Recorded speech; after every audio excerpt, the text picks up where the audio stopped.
got a video request. We're going to talk about saying no, no, no, no, no. All right, so look, check this out. Actually, here's a fun fact about me. My first word was no. Yeah, seriously.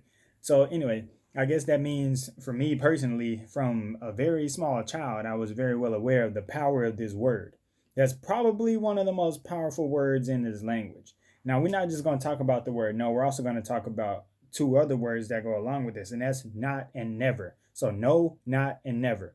Now, of course, we could talk about a whole lot of different words and weave them together and twist them up, talk about the etymology, all of that. That's not really what this one is about. I like to make this video about what these words can be used for and how to pay attention to what if somebody uses that word on you. Because, of course, every time we're using words, we're casting spells. So if somebody casts the spell, quote unquote, no on you, what does that mean? Because you got the word no, right? Like N-O, and then you got K-N-O-W. So if you know something, that means that you're sure of it. That's certainty. That's conviction, right? So if you got the word no being thrown into your life, that means that something is not uncertain any longer. So that being said, if somebody's telling you no, for example, as a small example, right? If you're talking to a little kid and they ask for something that they did not need to be having, so you would tell them no, right? Or if it's somebody who's really a threat to you and they're coming at you for real, and you need to make sure you show some extra exertion, some extra authority, you need to be like, nah, nah, nah, nah, nah, nah. Like, there's a lot of different ways you can use this word in a lot of different tones. But if you really wanted to get to a higher degree, you wouldn't just want to say no, you would want to say never, because saying never is a very powerful spell. So if you use the word never, obviously, like, that's talking about in perpetuity, right? You're talking about in perpetuity at that point. That's from now on. That's not ever in the history of life, which that's a huge bold statement. And I even hear people say the thing like never say never, right? But I think that's kind of dumb to even say because it's like, bro, you sound like a whole hypocrite, but whatever. Anyways, so if somebody's telling you never, that means that they know that they don't want something to happen or that they don't expect it to happen or they're not anticipating it or what have you. Now, how does this apply in our life? Why does it even matter? The reason why the word no matters so much is because we have to make sure that in this lifetime, we're making sure that we pay attention to things with our mind's eye. Our mind's eye is able to show us things that are beyond just time. This is about the power of things, the ability, the usefulness of it. It gives you that vision, like somebody might say, I saw in my mind's eye this vision of blah, blah, blah. That is showing that the things that are way, way beyond just the present moment. So when you get really good at paying attention to your chakras and making sure that your third eye is able to be seen through, you could see that this third eye of yours, whenever you see things that you might not want to happen, or you could see that, for example, it would never be in your biggest preference or benefit for something to occur. You want to cast that spell of never on top of it. So I don't even know something that I might say never to off the top of my head. So I'm not even going to go there. But you got to know who you are in order to know, of course, what it is that you would never want. And of course, on the opposite end of that, you also need to know something that you do want whenever you're manipulating energy and, taking control of your reality. Because, of course, that's what all this channel is about. Make sure you click the thumbs up button for me, by the way. So, yeah, anyway.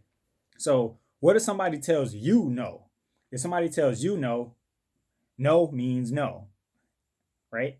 I'm sure you've heard that before. So I've heard this, and I've also heard that if you get turned down or if you get told no, you're not supposed to give up, right? So which one is it? It really depends. And that's when the mind's eye, the third eye comes into play, because when you're paying attention to your potential of what could come out of a situation, it might just be that there's a little resistance in something because it's unfamiliar, or it might actually be that there's a blockage there because you might be trying to venture into territory that you really ain't got no business venturing into. And that's why you really got to know why things are happening. That's why it's so important. That's why spiritually inclined people often mention this third eye that we're talking about, because that is something that's going to reveal things to you in a way higher level of intelligence that you could ever see logically, just by considering all the things that are on this plane that you actually have access to physically. So that's a huge thing. So if somebody tells you, I'll never let you borrow my pair of sneakers, okay, they'll be telling you no now, and they'll tell you no every time from now forward. That lets you know, don't bother ever asking for my sneakers. So it could keep you, of course, it's a small example, but it could keep you from wasting your time trying to still get at something that somebody else already is 100% sure that they want to deny you. Now, mind you, you could also manipulate energy in a way to where if you know you're more powerful than somebody, you can still get what you want out of them. But that's not what I'm talking about here. I got other videos on that. But specifically, this word no and this word not and this word never. Now, I talked about no and never a lot, but not just kind of ties into them, which is ironic. I say not ties, right? So if you tie a knot into something, that means it's secure. And when you tie a knot into something, that means that it's security. It's not supposed to come loose. If it's a real knot, it's not gonna loosen up. It's not going to be very easily manipulated, or, well, basically, it's strong and it can withstand. And actually, that's a way that a lot of people do spell work or do magic. They'll tie knots into things with intentions. So I don't know if y'all are aware of this. I don't really talk too much about rituals and whatnot because the wizardry thing is something you should figure that out on your own. But when there's a lot of rituals out there that people tie knots, so they might get like a shoelace or a candle wick or a string, anything like that, and they'll actually tie a knot into it with a specific intent. And basically, what they're doing when they do that, they'll cast a spell either with their words or with their intent. I mean, same thing really, but it's a mental thing. All this stuff is really mental. It starts off in the mental and then it comes down here. So really, it's actually unnecessary to use words in every other dimension of reality that's higher than this one. But because we're here, a lot of people do things like write down spells and say them out loud. But really, if you really understand or overstand how to manipulate energy, you don't even have to use words. That's totally optional because that was something that was taught to you. Thinking, you can't be taught how to think, or you can be taught a certain doctrine of how to think, but let me stay on subject. So anyway, tying knots. So if you want to be sure that something's going to come. Now, I can't tell you when it's going to come because that's all about the alignment of the stars and the universe being able to give things in the proper alignment of timing, quote unquote time, and all that stuff. But one very, very, very popular way for people to manipulate energy is to put the energy into a knot. And when they tie it, boom, they release the tension from it. And that tension stays. Like you put the energy into it, boom, you pull that thing and it's going to stay. That's how you know that something is going to be bound. That shows the binding energy. So a lot of the time, anytime somebody's doing magic, they might do something that binds energy. So they might do something like mix a potion, or maybe even do blood rituals where people mix bloods together. I mean, it can get real deep.